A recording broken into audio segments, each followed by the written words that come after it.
What's up, guys and gals, and welcome to Veve Vibes, where I love talking all things Veve NFTs, speculation, and of course the market. So I just finished my stream. I wanted to do a quick video before the end of the night that I want to give you guys here.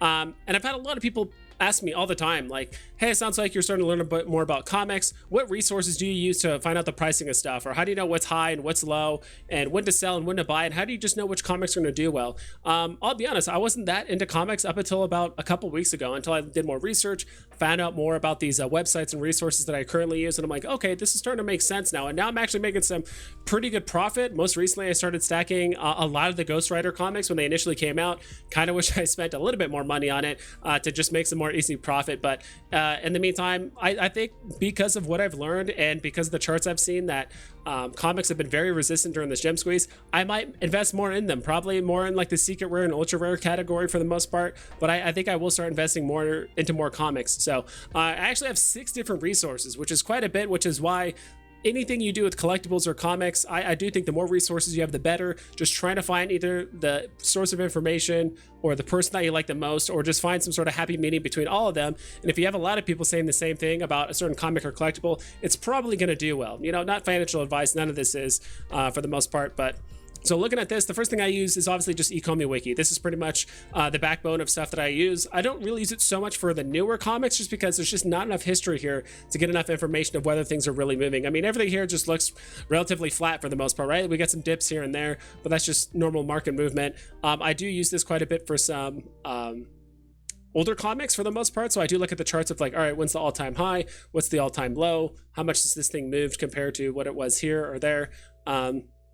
Now, as we can see here with like this alpha fight thing was really high. Even this comic is pretty, I mean, it came out in early January, mid-January, but again, it's just started at the middle of the gem squeeze. Listings are very, very low though. I mean, there's only 21. I mean, we're looking at the secret rare for the most part. So these are things I look at, but even then, even when something's only like a couple months old, it's still not enough history, at least for me personally. So go on to the next resource that I use, which is Veverank.com. So Sleeping in Comics is another Veve content creator on YouTube, makes absolutely amazing videos. I use his tier list pretty much all the time whenever I'm trying to determine on what to buy. Some of the not positives and negatives, but things I do like is the readability is super easy. He has everything laid out right here. He has the first appearance laid out. Hey, first appearance of a Marvel comic, first NFT. He kind of gives what the first appearance is, what the total mints are, what are the notes as to why he thinks he's rated it this high, or kind of any kind of significant notes about the comic he thinks. Sleeping Comics himself has even admitted he's a bit of a speculative buyer, so some of the comics in here might not entirely match with like the actual ranking that you might see with other rankings on other platforms. You know, he has a lot of things in B tier. He even told me that these are all in alphabetical order, so it's not that you know, Amazing Spider-Man number 50 is that much better than Avengers 47 or Avengers 57, which it kind of is. You know, it's kind of hard to argue that Kang, the first appearance of Kang, is not above Amazing Spider-Man 361, right? But that he just says it's just an alphabetical order, so it's just like a very rough guideline as to what to follow. So that's the thing I do like, is the easy readability. You have the layout of the mint number, the important first appearances, as well as like his reasoning why it is. And he even announced here like for Black Panther number 1, he's like, rumored Disney Plus show coming. That's why he probably rated it in the B rank. So again, he's a bit more of a speculative buyer for the most part. So that is Sleeping in Comics. I'll put a link to all these resources down in the description below. Plus, he does have a link to his like YouTube channel and all that stuff there as well. And he does actually keep this up to date fairly recently, pretty much with every drop. The next one I use is actually BoodleNFT. I'm not sure, he does have a YouTube channel, but I mostly use his comic book like tier list guide that I really like. It's very granular information. The only thing is like the readability is kind of rough in some areas, to be quite honest. So I look at it, first off, it's very, very bright. If you're watching this BoodleNFT, or maybe I'll to this, I would love for like a dark mode for this, because like reading this is very bright and like kind of rough at times, or when I show it on stream, it's like just blinds my eyes. But you get a lot of very important granular information. Like if you look here on the right, Sleeping in Comics has some of this information as well, but he has kind of like these symbols that represent different rarities or exclusive covers, or comic is in low supply. He also has tags as to what they recently sold. I believe it's like a 9.8 rating, or what's like the most recently sold real comic listing. as well. I also love the fact that he has it tiered off where it's like AAA, AA, and the ratings go from top down to left to right. So obviously Marvel Comics in his mind is better than Fantastic Four #1, which is better than this, than that, then going from left to right. And it makes sense. I love using this chart as well because in his mind, Ghost Rider is, you know, at the very bottom of AA tier, so it's better than all of these, right? And Sleeping in Comics in this tier list are I like them for different reasons, and I do kind of compare and contrast them. And there is a middle ground where I do think there is some absolute truth in it for the most part. So I do use this list a lot. Again, like look at the icons. Like I said, the first appearances are kind of hard to read because you have to like zoom in, find that it's it's Loki, then it's Miles Morales and Deadpool and Kang, and even shows like the artists as well, which is super cool. It shows the drop date. Has, like I said, a lot of awesome granular information. So if that's the kind of stuff you like, this is the perfect tier list for you. But again, the readability can be a bit rough at times. The next one I use, which is Vevesetlist. So this is one I use whenever I'm just trying to find like a price point of things. I'll be honest, on Ecomiwiki, there's no way that I know of that you can look up comics or collectibles by like rarity. So like, hey, I'm just trying to find an ultra rare comic.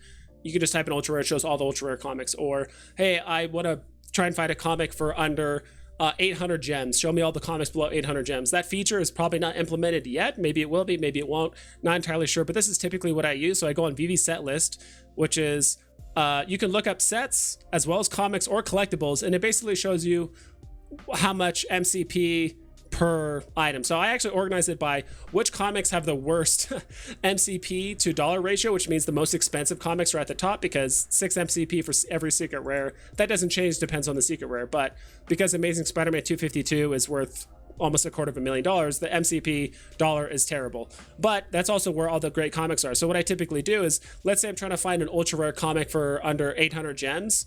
I'm scrolling down here and say, okay, I see Marvel Comics. It's at basically 2K. The other thing about this list is that it's not always up to date. I've noticed sometimes this can be like a day or two behind on pricing. So as we scroll down a bit further, like we see Ultimate Fallout #4, which is the first appearance of Miles Morales.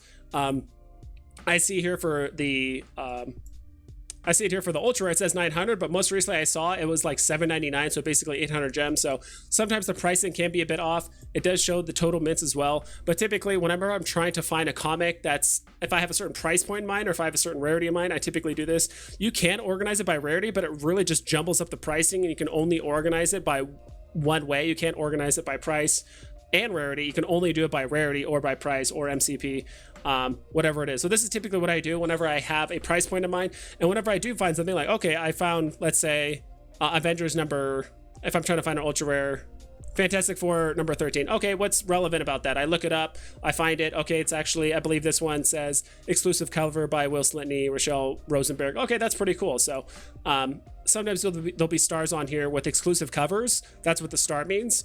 And whenever I find a comic that kind of fits my price range, okay, it's this expensive for a reason. It's obviously pretty popular. It's ranked up high for most comic tier lists. I cross-reference it with the tier list. Maybe I do a Google search on the comic itself. Why is this important? Why is this so expensive? I ask people in the community, that kind of stuff. Next one is Comics&Crypto. So this is, again, for new comics as well. They have an awesome channel. I'm going to put a link, again, to all these resources down below. Comics&Crypto is just awesome. First off, they have one of the best intros I think I've ever seen for any VV content creator. They have an awesome intro. And on top of that, they have tons of videos that's mostly focused around comics, but they do have content that doesn't focus exclusively around comics. They do interviews with other content creators, sometimes some things outside of VV Comics or physical comics as well. But pretty much every single comic drop, they always release anywhere between like a 2 to 5 minute video talking about it, its relevance, how well do they think it'll do, maybe a little bit of speculation here and there. So I do watch these videos.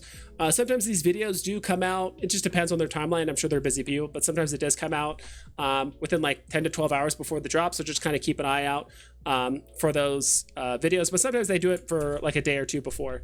And last but not least, and I know I'm a big fan of this guy, me and him do talk offline, or I should say, privately all the time.